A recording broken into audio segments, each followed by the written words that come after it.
Très bien. Donc faites attention parce que vous allez enregistrer tous ceux qui chuchotent au fond. Je fais l'appel, Henri Stella, Daniel Coquel, Béatrice Fondoreil, Laurent Allon, Alain Delarge, Cynthia Guillaume, Christelle Chilan, Thierry Parnot, Jacques Effonsi, Eustache Tidy, Julien Arnaud, Cartelin Stel, Edmund Lé. Formidable, vraiment, présent. Laurent Jean-François de Loris, excusez. Pierre Guillon, Francine Bertrand. Ça n'est pas présenté, je vais le voir. D'accord, ok, très bien. Je ne vois pas.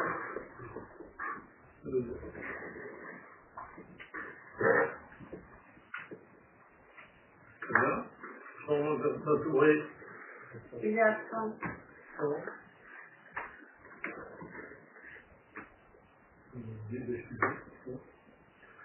Thierry Guessier. Gaël Labbé.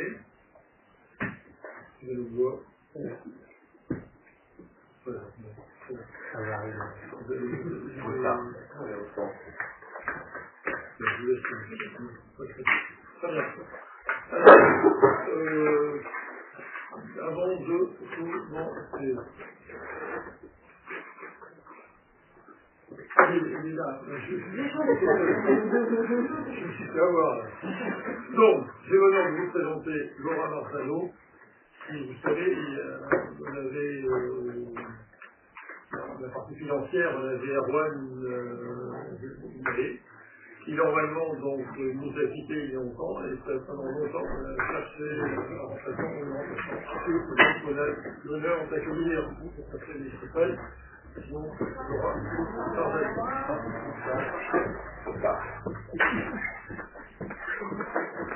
Ensuite, il y a un petit changement.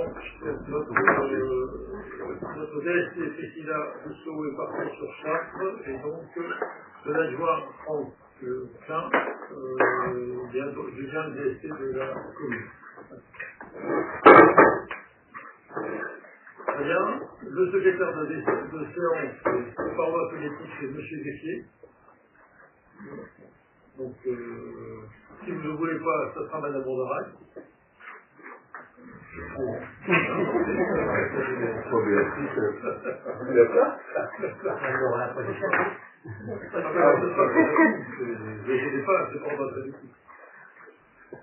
Très bien. Donc, je propose l'approbation du procès verbal de la précédente séance du Conseil. Donc du 24/06/2025. Est-ce qu'il y en a qui sont contre, qui s'abstiennent? Très bien, on va passer. On va être un peu court, je trouve. Déjà, parce qu'en fait, ouais, exactement. Le conseil communautaire, je pensais qu'il allait durer beaucoup plus longtemps, mais tout compte fait, ça a été rapide. Et c'est très bien, parce que normalement, donc, au conseil communautaire, on nous a annoncé quand même que Rambouillet Territoire, nous avait des fonds de concours qu'on peut toucher, 150 000 euros, plus en fonds de 41 000, c'est fonds habitat urbain. Donc là, ça peut nous permettre d'avoir presque 200 000 de la part de Rambouillet. C'est généreux de leur part. C'est quelque chose qu'on avait quand même travaillé depuis longtemps. Qui une aide aux communes qui normalement ont dépassé les 3500 habitants. Voilà. Très bien. Donc, on va passer aux ressources humaines. Je vais laisser la place à Karine. À la parole, vous avez compris. Tu m'as fait ça.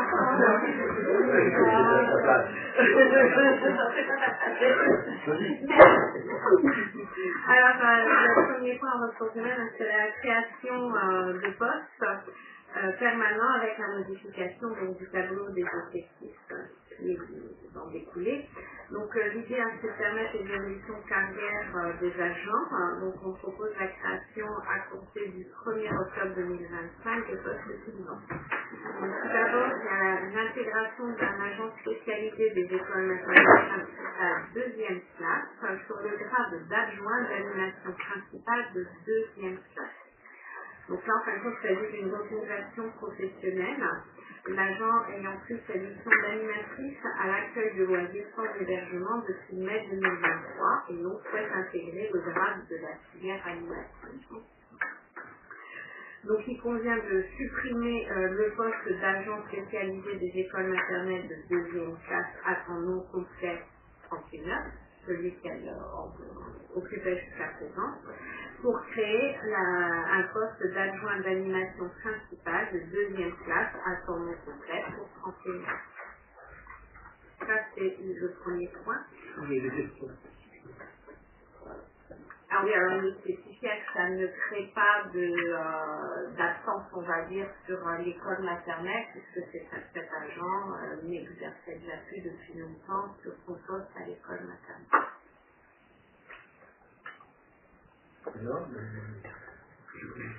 Je continue. Donc maintenant, autre création de poste, celle-ci c'est poursuivre donc la carrière d'un second agent. Cette fois, c'est la création d'un poste de gardien brigadier de police municipale. Donc, notre agent qui aujourd'hui a les fonctions d'agent de sécurité de la voie publique a été admis à suivre la formation initiale d'application afin d'intégrer la filière de la police municipale. La formation va durer 6 mois et elle nécessite que l'agent soit placé en position de détachement sur un grade de police municipale. Pour qu'elle puisse suivre sa formation, il convient de régulariser sa situation statutaire et donc de créer le poste de gardien brigadier. Voilà. En parallèle, pour l'instant, il n'y a pas encore la destruction du poste d'ASVP et c'est à la fin de la formation que ça sera. Vous avez des questions? Oui, aujourd'hui, qui va la remplacer sur le terrain? Donc on a recruté une personne pour une personne pour disons que la personne ne pourra pas faire tout le rôle de l'ASVP, mais elle pourra faire la personne, le passage des écoles, aller chercher les pains, aller ministère de Paris. Une question? Je fais voter. J'ai une autre question. Donc là, vous avez parlé du poste de directeur des services techniques qui a été changé. Donc pourquoi en fait on ne supprime pas le poste si le responsable devient directeur, mais il garde son poste? Non, il devient directeur, donc mais bon, ça se fera dans le prochain. Ouais. On n'a pas encore fait le ménage sur le tableau des effectifs. D'accord. Ok. Le poste est vacant, D'accord.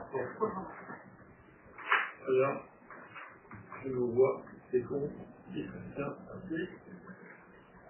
Très bien. Enfance jeunesse, participation de la convention territoriale globale avec la caisse de location familiale des Yvelines. Donc il s'agit de la CTG deuxième génération qui nous inscrit sur la période 2024-2028. C'est une convention donc en vue de par rapport à toutes les actions pas les actions spécifiquement, mais dans le cadre de subventions que la CAFI, donc la Caisse de location familiale des Yvelines, peut nous attribuer dans le cadre du fonctionnement, des travaux de réhabilitation de nos infrastructures enfants-jeunesse, on doit répondre à cette convention territoriale globale.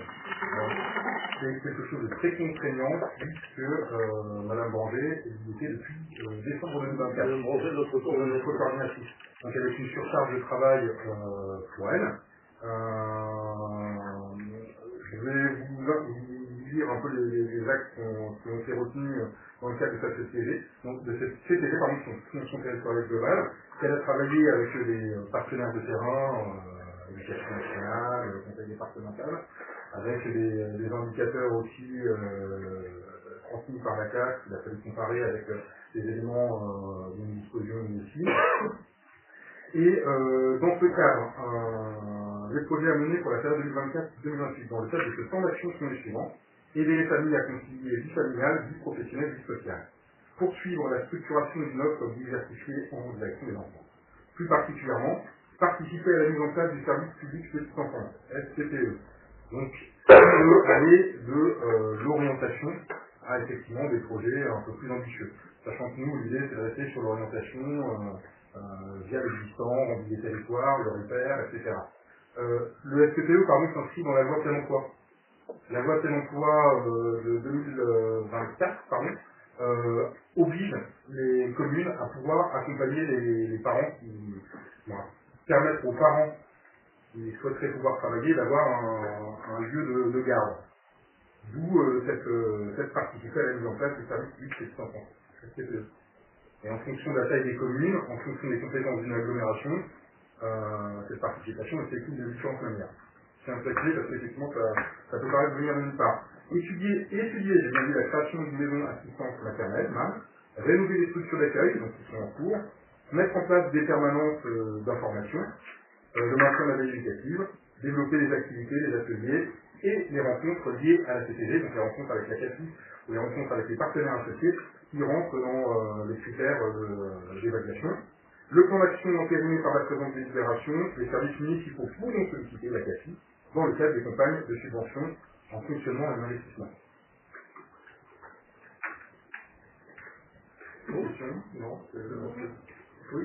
Comment c'est du coup, en effet, les travaux des territoires du CIO sont la compétence en fait, on a eu une discussion parce qu'en fait, tu me corriges si je suis pas clair, mais on a quand même cette mission, nous, d'orientation. Alors, Rambouillet territoire, c'est les micro-crèches, et c'est pas les crèches.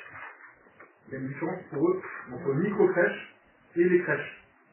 Donc voilà, du coup, l'idée de la main qui avait été déjà évoquée une fois.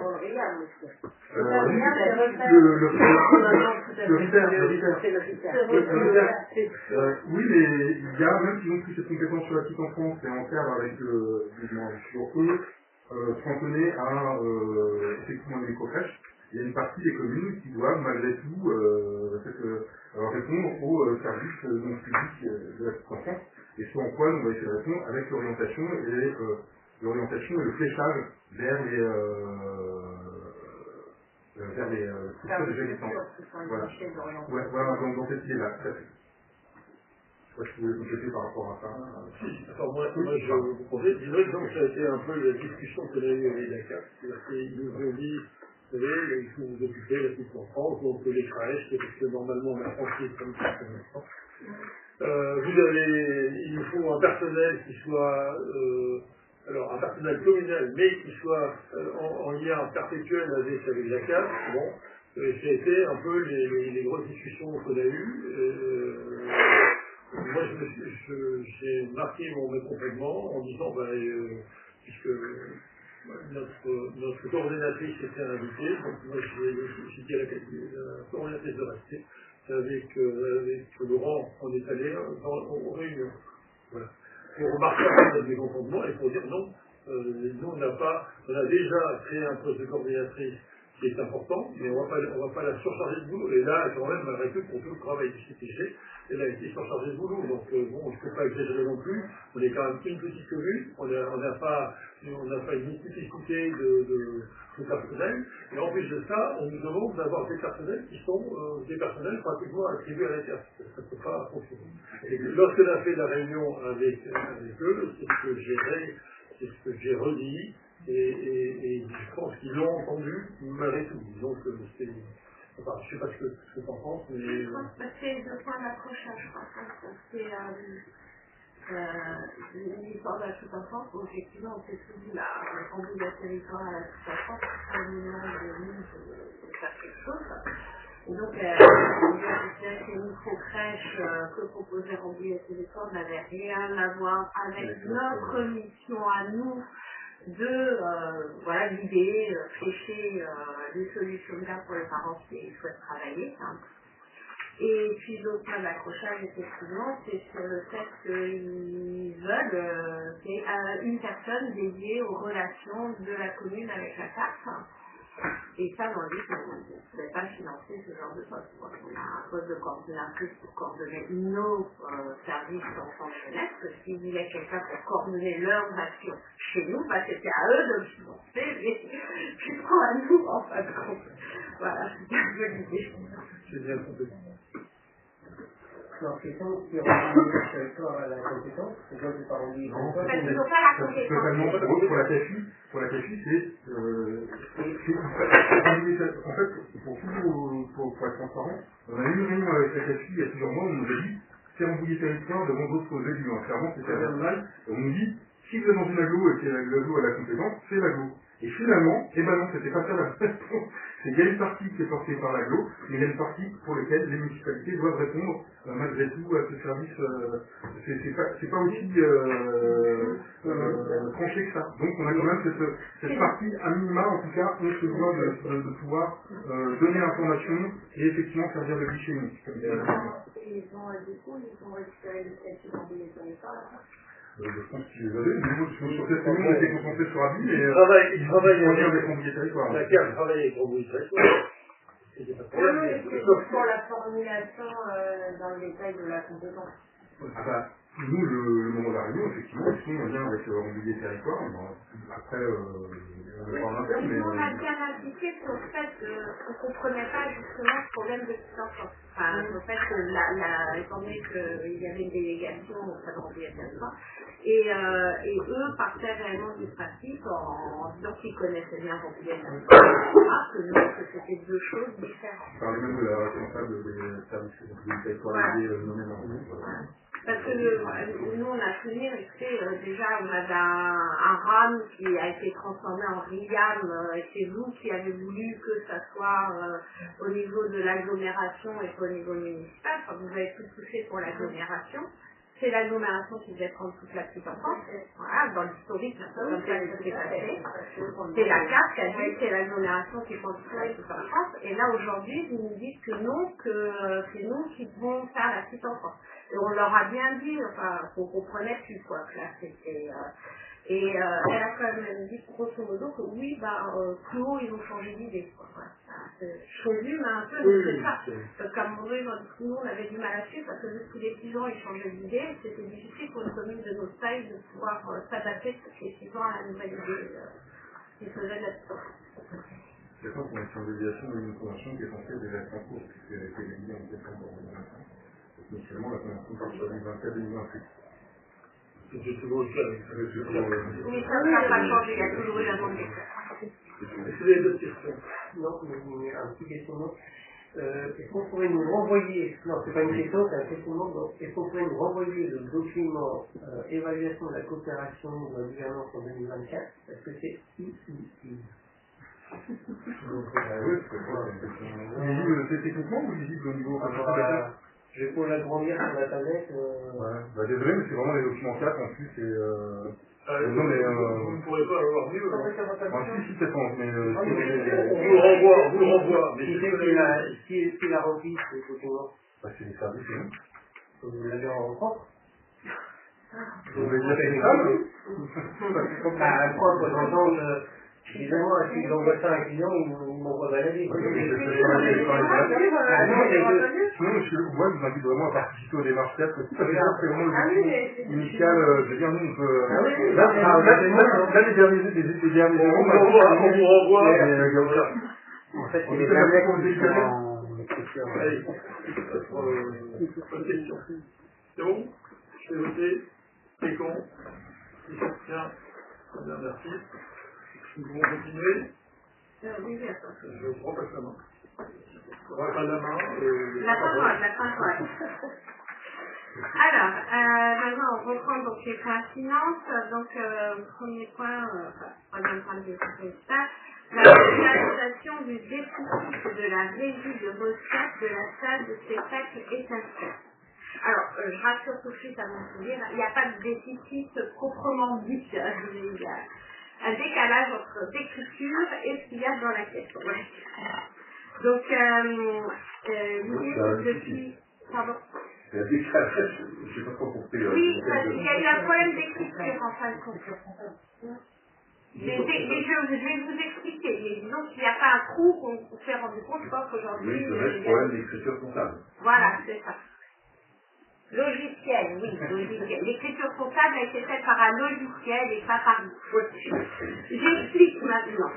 Donc, l'idée, c'est qu'il y a une régie de recettes qui est propre à la salle de l'Étincelle et qui est obligatoire pour que le régisseur de la salle puisse percevoir le montant des places des spectacles vendus. Cet argent est déposé donc sur un compte DST net, ce qui équivaut à un compte bancaire de la régie. Et au moment où la régie reverse ces sommes à la trésorerie, au compte de la trésorerie de la commune, la régie doit communiquer avec donc le livre des recettes. Ça paraît logique pour l'instant. Ok. Ce qui s'est passé par contre, c'est que donc ça a été fait, mais il y a eu, on nous a fait remarquer il n'y a pas si longtemps que ça, qu'il y avait un décalage, donc je vous explique pourquoi, parce qu'au moment du Covid, il y a un certain nombre de spectacles qui avaient été vendus, oui, on vit au rythme de la trésorerie. On parle de quelle année, là? En 2020, au moment du confinement. Voilà. Oui. Au moment du confinement. C'est au moment où la salle a été fermée. Alors voilà, c'est ça. On a vendu des places comme d'habitude en début de saison. Il y a eu confinement, donc il a fallu rembourser ces places. Pour l'instant, voilà. Et ce qui s'est passé par contre, c'est que les places remboursées n'ont pas été indiquées comme remboursées sur le logiciel de vente des places. Donc on a remboursé les places, mais sur le logiciel de vente, les places sont toujours vendues, donc on est censé avoir la somme dans nos caisses. Voilà. C'est là où il y a un décalage entre ce qui fait la réalité et l'écriture comptable du logiciel. De combien? De 2681 et 97 cents. Ce qui représente à peu près 235. Alors 97 centimes, c'est ah oui. compte. C'est parce qu'il y a les frais liés à la vente des tickets et à la gestion du logiciel. Nos places, on ne les vend pas avec des petits centimes comme ça qui se baladent, là c'est tous les frais qui se rajoutent. Puis les frais aussi liés aux cartes bleues, etc. Voilà, donc pour les contrats de changement de place, qui correspond très bien à la période. On a un certain nombre de spectacles qui ont été annulés, dont la magie par exemple, qui sont pas des spectacles à 10 € mais un peu plus chers, etc. La trésorerie a besoin qu'on lui certifie que la commune prend en charge ce déficit.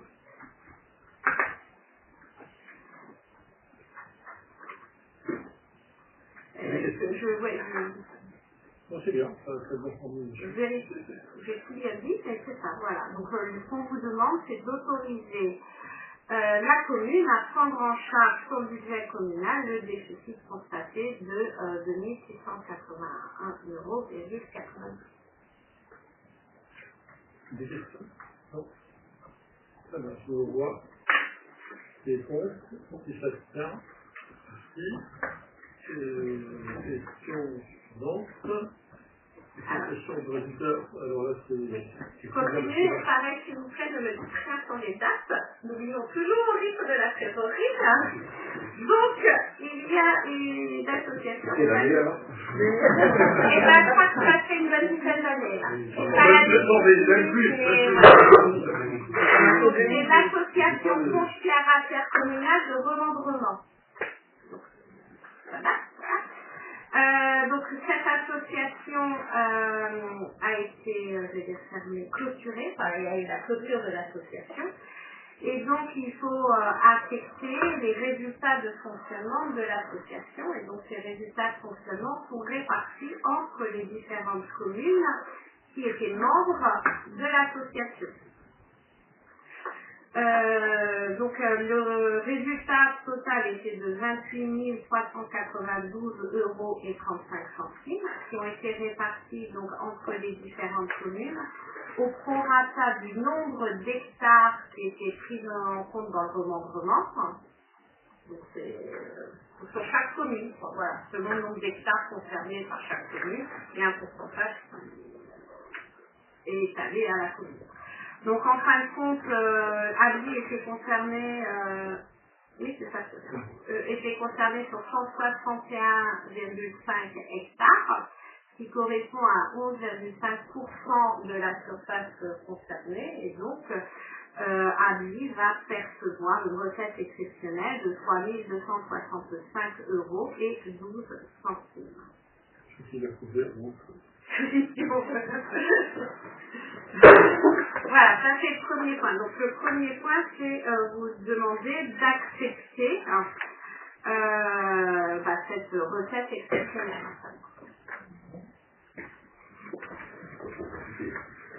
Je peux pas voter. Qui est contre? Qui s'abstient? Merci. Donc maintenant que nous avons accepté cette recette, il va falloir l'entrer dans les comptes de la commune, la value, écriture comptable. Alors, l'ajustement de crédit est obligatoire pour prendre en compte le résultat de fonctionnement de clôture de la FIR, qu'on vient d'accepter. Donc, il vous est proposé, puisqu'on ajoute en recette le résultat de fonctionnement reporté de la FIR, de créer son pendant en dépenses, pour équilibrer, Et donc, il vous est proposé de mettre ce montant en face de l'entretien et réparation sur voirie, puisque c'est un des postes communaux qui nécessite généralement le plus de vigueur, qui a le plus de surprises dans l'année, on va dire, avec des sommes qui n'étaient pas forcément prévues au budget à l'origine. Voilà, donc ce qui vous est demandé, c'est d'accepter cette modification, voilà, du budget primitif, afin de rentrer comptablement cette rédaction. C'est bon? Pas de question? Je vais noter. Les comptes? Tiens, merci. Souscription de l'emprunt pour financer les travaux d'investissement. Alors, ainsi qu'on en a quand même souvent parlé depuis plusieurs mois, donc il y avait l'idée de faire un emprunt pour pouvoir financer nos travaux. Donc, mi-août, conformément aux délibérations du Conseil municipal lors du débat d'orientation budgétaire et du vote du budget de 2025, la commune a consulté des établissements bancaires et la Banque des Territoires pour la souscription d'un emprunt de 700 000 € sur une période de 20 ans. À ce titre, pour le financement des travaux d'investissement, notamment la réhabilitation des vestiaires du gymnase et de l'extension du gymnase. Donc les différentes propositions ont été présentées en commission finance et il a été décidé que nous retiendrons donc le crédit Non, oui, c'est ce que j'étais, c'est pour ça que je buguais là. Crédit agricole, voilà. Il y a eu un bug, ouais. Non, disons, on va l'expliquer rapidement. C'est dans les choix des banques qui ont donné, qui ont fait leur proposition. Il y avait aussi le crédit mutuel qui était en meilleure position. Et donc, le crédit, lors de la commission, il y avait très peu de différence entre le crédit agricole et le crédit mutuel. Et lors de la commission, les membres de la commission ont dit oui, mais on a une banque qui est permise, qui fait des écoles, donc il faut partir avec le crédit agricole. Ce petit bug qui était là. Et donc le crédit agricole s'est aligné sur les propositions de crédit mutuel, donc c'est réglé. Et la retraite, on n'a même pas eu besoin de regretter de prendre. Mais c'était à 0,1, c'était de l'ordre de 0,01%. Vous n'avez pas mis le taux. Comment? Vous n'avez pas dit le taux. Mais C'est noté. C'est noté dans la note qu'on a. Par contre, sur le point 6, c'est marqué crédit mutuel quand même. Je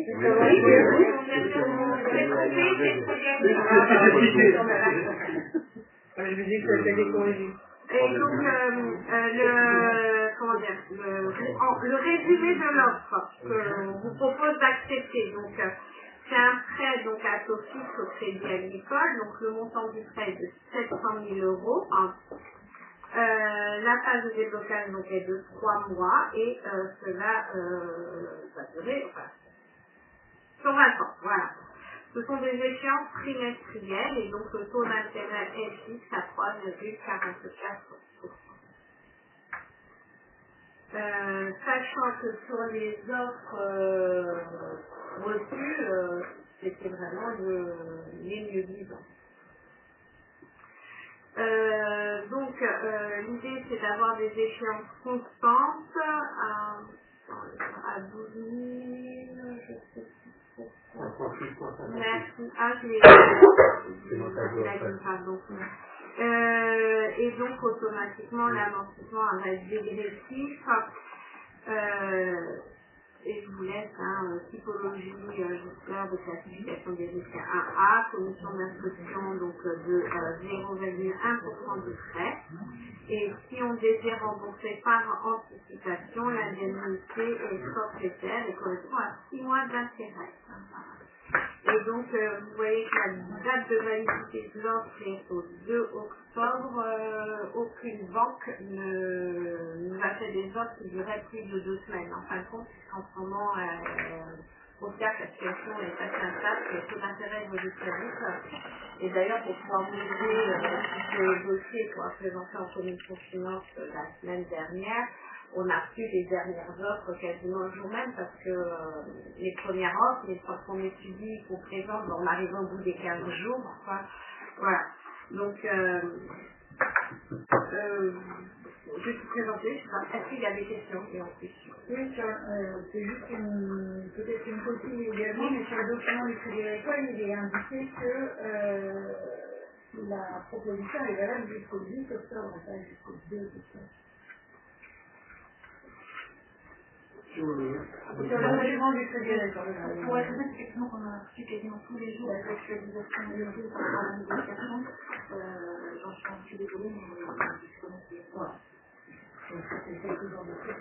Oui, c'est ça. Disons qu'on a reçu le Crédit Agricole.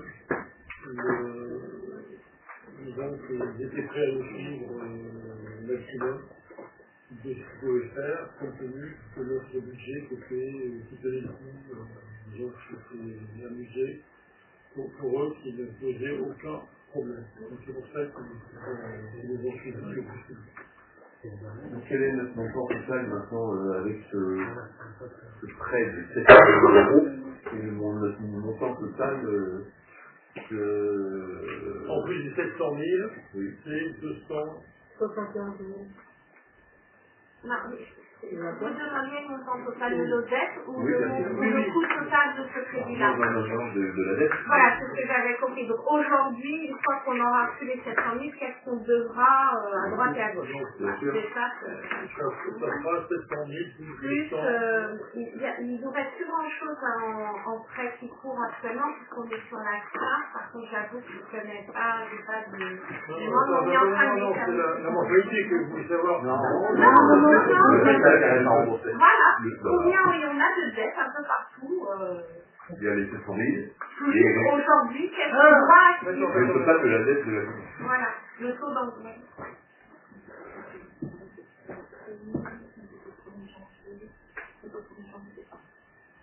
Donc, vous êtes au trésorerie 631 170. Aujourd'hui, il faut 24, Oui. Non, parce que la crédit pour l'ensemble.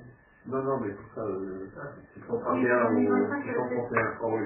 il reste en quelque chose 631 172, quel palier intérêt, pardon. Et donc en fait, pour l'année 2025, on rembourse au total 85 667. Donc en janvier 2026, on sera à 550 000. Vous êtes d'accord? Puisque si janvier 25 on a ça, moins ça. Oui, voilà. On sera à 550 de début décembre d'aujourd'hui. À quelle date? En janvier 25. 26, au prochain janvier. Alors. Janvier 26. On saura. Oui. Ah, ce qu'on doit aujourd'hui, ça tombera à 550 000, à peu près, hein, j'ai fait. Et plus les 700 empruntés.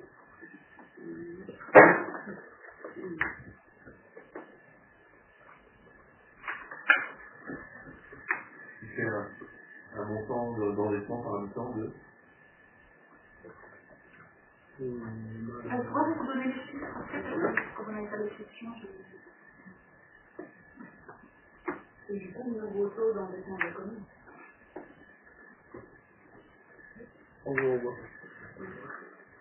Mais sachant que... il y avait eu des prospectives financières, mais là, dans le débat d'orientation budgétaire, on prend en considération justement que c'est intéressant dans les chiffres. Avec le coût global, oui, tout à fait. Mais ça rejoint ce qui avait été dit dans du schéma d'orientation budgétaire. Aujourd'hui, la commune est saine financièrement, enfin les banques, toutes les banques qu'on a démarchées qui nous ont fait des offres, ça ne leur posait aucun problème de nous prêter de l'argent. Par contre, si on veut financer les investissements, on ne peut pas continuer à prendre sur notre budget de fonctionnement. À un moment donné, il faudra endetter quoi qu'il arrive. Ou alors on arrête complètement d'investir. Mais voilà, sinon c'est pas possible. Parce qu'on prend de plus en plus sur la trésorerie haute, et à un moment donné, au niveau des banques, on n'aura rien à proposer. Les autres questions. Je fais des comptes. Je vous remercie. Rétrocession des espaces communs, lotissement au Bréau, je te laisse parler je donne la parole. Par délibération en date du 7 juillet 2015, la commune d'Avry avait approuvé la convention entre la société Tépacter concernant le lotissement Le Bréau situé rue de Boinville. Donc cette convention qui fixait les modalités de réalisation des travaux d'aménagement du lotissement Le Bréau prévoit également, conformément aux accords intervenus et aux dossiers de permis d'aménager, l'engagement de la commune à entreprendre les formalités de classement dans le domaine communal des voies et espaces de lotissement puis l'achèvement des travaux. Nous avons fait avec le nouveau lotissement. La société Paquet a sollicité la commune pour une rétrocession à titre gratuit des espaces communs du lotissement. Les vérifications techniques ont été effectuées, donc nous avons fait une visite au mois de juin, visite du lotissement. Nous avons signalé différents problèmes qui étaient à résoudre, en particulier des passages piétons, il y avait de l'enrobé à refaire, etc. La société Tépacter a fait les travaux et nous a signifié au mois de juillet que tout était OK. Donc, on peut aujourd'hui, les espaces concédés seront classés dans le domaine communal, dans le domaine public de la commune.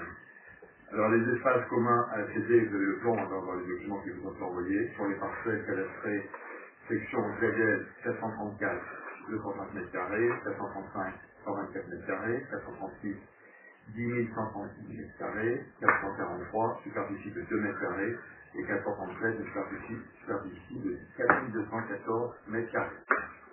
Donc, ce sont principalement les parkings et puis les Donc, il est proposé au conseil municipal de vouloir approuver définitivement le classement dans le domaine public communal de l'ensemble des espaces publics du lotissement Le Bréau, donc avec le numéro que je vous ai donné. Bien que les frais de cette session sont à la charge du cédant, donc des partenaires, et autoriser M. le maire ou son représentant à signer l'acte de rétrocession à l'euro symbolique de ces parcelles et tout document se rapportant à cette opération. Décider après l'exécution du formalité notariale de classer dans ce domaine public et dite parcelle sans procédure, sans test public.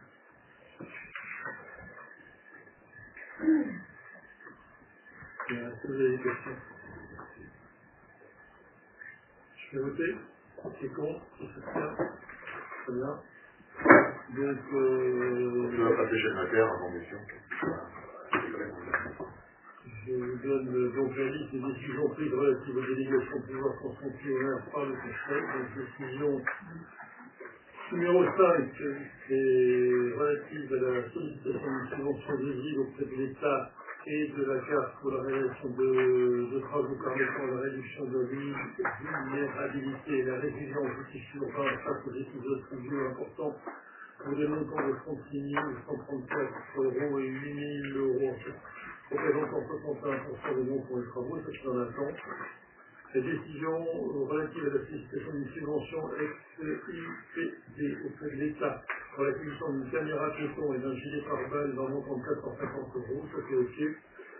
La décision relative à l'attribution des marges relatives au remplacement des menuiseries récoltes de réduire à la société Lorillard pour un montant de 95 915 € hors taxe, ça c'est OK. La décision relative à la signature d'une convention relative à l'estimation et à l'admission du gymnase d'Abdi, ça c'était nécessaire de signer une convention pour dire qu'on animé le gymnase et que pour pouvoir demander les subventions. Décision relative donc, à l'attribution des lots 1, 2, 3, 5, 6, 7, 8, 9, 10, 11 du marché de construction d'une extension du gymnase de reconstruction des vestiaires pour un montant de 1 617 15 €. Décision 10, c'est le relatif à la sollicitation de la subvention de l'EPA auprès de l'État pour le remplacement des radiants chauffage du gymnase d'Albi pour un montant de 36 556 €, représentant 60% du montant des travaux, c'est OK. Décision numéro 11, relative à l'attribution du lot 4 du marché de construction d'une extension au gymnase d'Albi et reconstruction des vestiaires pour un montant de 110 057 €. Décision relative à la sollicitation d'une subvention relative au financement du chef de projet Petite Ville de Demain pour 2025 pour un montant de 23 937 excavations. Décision portant la sollicitation d'une subvention du Conseil régional pour la vidéoprojection pour un montant de 9 655,95 en attente aussi. Décision portant sur l'attribution du marché des maîtrises d'œuvre pour les travaux d'équipement du prix de réactivité plus cher à l'architecture pour 49 625. Voilà. Une question qui a été écrite. Vous avez une question? Oui, j'en ai une. Juste par rapport au problème d'électricité, notamment dans le lotissement des 3 moulins à couvrir, ça a été réglé. C'était quoi le problème au final? Le problème des alors, il y en a, c'est ta parole. Alors, des problèmes. Non, mais quel que soit, il y a plusieurs quartiers qui ont été. Le problème, c'est qu'on a eu un maître d'œuvre au départ qui nous a précisé la qualité des câbles qui existait dans les bureaux. Donc on a... C'était les câbles, et puis il y a aussi les puissances aussi. Les puissances ont changé également. Donc les câbles n'ont pas résisté, il y a des câbles qui ont sauté. Donc on attend actuellement un rendez-vous avec Twinigel bientôt pour voir ce problème-là. Jeudi ou vendredi. Donc ils ont commencé à nous envoyer des guides, mais avant de nous faire des guides, on va peut-être finir le travail. Mais la lumière, globalement, elle est rétablie, hein? Non, par exemple, derrière, pour la lumière. Oui, dans le marquis. Et comme pour le Linky, quand les gens prenaient certaines personnes ont pris le Linky, ils se sont retrouvés avec beaucoup plus de surcharge. Avant, ça fonctionnait, mais là, ça ne fonctionne plus. Comment? Au niveau des armoires, c'est... Donc, ça veut dire qu'il va falloir certainement rouvrir des tranchées, repasser des fourreaux, aussi repasser des cas. Mais on va peut-être mettre Olivier en concurrence, parce que je pense qu'il arrive sur ces problèmes de tranchées. Donc, il va falloir qu'on passe des câbles neufs. Il y a un objectif, il y a des choses. Et donc là, effectivement, qu'est-ce qu'il propose? La réunion de jeudi au vendredi, c'est bon. Non, c'est-à-dire que ce qu'il faut comprendre, c'est que, en fin de compte, le filtre, on avait cité, on s'appelle le bureau qui nous a suivi. L'Octaviné, suivant le prix qu'on leur demandait, ils ont appliqué ce qu'ils avaient au niveau. Le problème, c'est que s'il y avait eu besoin de faire une expertise des câbles, le prix d'études, apparemment, il aurait flambé par dessus. Et le problème qui se pose, c'est que ils ont remis bien sûr les armoires aux normes, donc avec des disjoncteurs, différentiels, etc.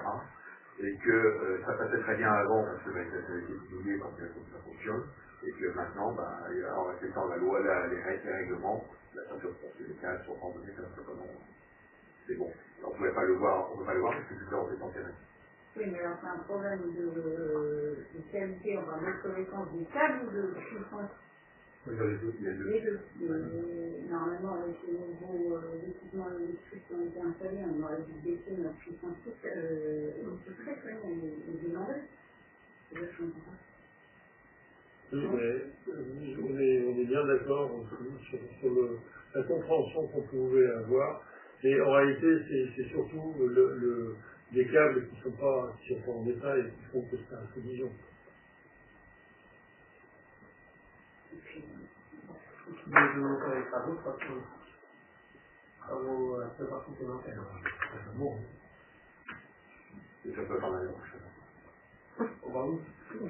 Vous laissons maintenant sans l'électricité. Non, alors on l'appelle la structure, on a mis un câble temporaire. Ils l'ont mis en aérien en provisoire. On n'a pas le choix. Si on veut laisser la vision, on va faire du provisoire. En attendant, on va faire passer du cours. Oui. En parlant de terrage, ça appartient à qui? La commune ou à l'intercommunalité dans la zone industrielle où il y en a deux? Les terrages publics, tout ça. C'est obligatoire. Et c'est à qui qu'on doit s'adresser? À la mairie ou il y a un problème, il n'y a pas d'éclairage depuis cet été. Je l'ai signalé en mairie déjà. Depuis cet été, il n'y a pas d'éclairage public. On est éclairé que par les bâtiments des sociétés. Oui. On peut le faire, on va le transmettre en administration. C'est depuis cet été. Oui. Voilà. Parfait. Je vous souhaite une bonne soirée. Merci.